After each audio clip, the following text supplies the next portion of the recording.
আজ রবিবার পয়লা বৈশাখ 2024 সালের 14ই এপ্রিল। কর্কট রাশি, কর্কট লগ্ন, ক্যান্সার সাইনের জাতক জাতিকাদের আজকের দিনটি কিন্তু এক প্রকার বেশ কাটতে চলেছে।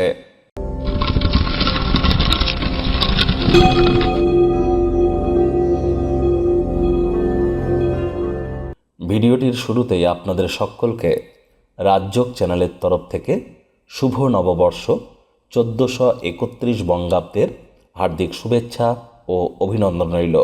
বাংলার এই নববর্ষ 1431 আপনাদের কেমন অতিবাহিত হবে, আপনাদের রাশির জন্য স্পেশালি একটি বছরের ভিডিও অলরেডি চ্যানেলে আপলোড করা হয়েছে। সময় সুযোগ বুঝে দেখে শুনে নেবেন। আই বাটনে আমরা লিঙ্ক দিয়ে দেব। গতকাল রাত 9:33 সূর্য রাশি পরিবর্তন করে তুঙ্গস্থ হয়েছে। আর আজ রবিবার পয়লা বৈশাখ, তাই অবশ্যই সূর্যের প্রণাম মন্ত্র ওম জবা কুসুম শঙ্কাশং কাশ্যপেয়ং মহাদুতিম ধান্তারিং সর্বপাপগ্নং প্রণতস্মি দিবাকরম, এটি 108 বার জপ করুন। না পারলে অন্তত 7 বার জপ করে দিন শুরু করুন। সাদা রঙের বস্ত্র পরিধান করুন। ভাগ্য মিটার আজ আপনাদের বলছে 8 আউট অফ 10, ভাগ্য আপনাদের অনুকূলেই থাকবে। শুভ সংখ্যা থাকছে আজ আপনাদের 8, শুভ রং থাকবে কালো। আজ কায়িক পরিশ্রমের কারণে শরীরে ক্লান্তি আপনারা অনুভব করতেই পারেন।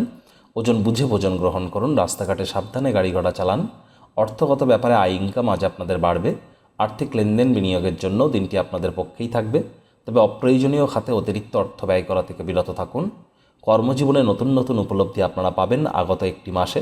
তার কারণ সূর্য আপনাদের কর্মস্থানে তুঙ্গস্থ অবস্থায় গোচর করেছে, অর্থাৎ গতকাল রাত 9:33 সেখানেই সূর্য থাকবে একটি মাস, যা আপনাদের কেরিয়ারের জন্য দুর্দান্ত। সময় সুযোগের সদ্ব্যবহার করুন। রাজনীতিবিদ, চাকরিজীবী, সরকারি চাকরিজীবী বিশেষ করে, বা যারা প্রাইভেট সেক্টরে অ্যাডমিনিস্ট্রেটিভ লেভেলে আছেন তারা লাভান্বিত হবেন।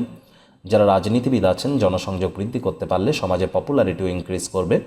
শিক্ষার্থী বিদ্যার্থীরা যে কোনো প্রকার পরীক্ষা প্রতিযোগিতায় অংশগ্রহণ করলে অবশ্যই সফল হবেন। উচ্চশিক্ষার জন্য যারা বিদেশ যাত্রার কথা ভাবছিলেন, ভাগ্যদেবীও আজ আপনাদের পক্ষেই আছেন। সন্তান সন্ততি থেকে থাকলে তারাও তাদের কৃতিত্বের দ্বারা আপনাদেরকে গর্বিত অনুভব করবে। তবে সন্ধ্যাবেলার সময়টা আজ মন লাগিয়ে কাজ করবেন। প্রেমিক প্রেমিকা, স্বামী স্ত্রী, ফুল ফুটুক আর না ফুটুক, আজ আপনাদের প্রেমের বাগানে বসন্ত। দিনটিকে যতটা সম্ভব রোম্যান্টিক করে তোলা যায় সেই প্রচেষ্টাই আপনাদের করা উচিত।